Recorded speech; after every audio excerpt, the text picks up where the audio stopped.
ভাই, তোমার সাথে একজন দেখা করতে আসছে। গিয়ে বল ভাই বিজি, পরে আসতেছি। তোমার মা আসছে ভাই।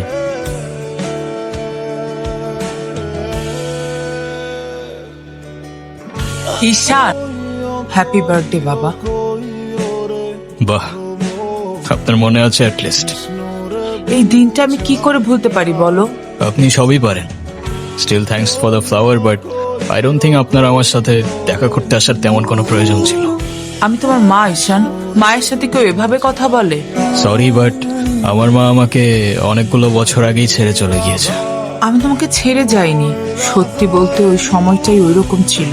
মনে করিয়ে দেওয়ার প্রয়োজন নেই, আমি ভুলিনি আর কখনো ভুলবো না। আমি আপনার আঁচল ধরে বারবার বলছিলাম, মা আমায় ছেড়ে যেও না। মনে আছে আপনি আমায় কি বলেছিলেন? আপনি আমায় ধাক্কা দিয়ে দূরে সরিয়ে বলেছিলেন যেন আমি আপনার পিছনে আসি। তারপর আমি তো কখনো আসিনি, তো আপনি কেন বারবার চলে আসেন? আমি তোমাকে না দেখে থাকতে পারি না বাবা, আমি তো শুধু তোমার জন্যই আসি। সরি, আপনি অনেক বেশি লেট করে ফেলেছেন। আর এমনিতেও আপনাদের জন্য আমার আর কোনো ইমোশনস কাজ করে না। আই হোপ আপনি বুঝতে পারবেন। বলে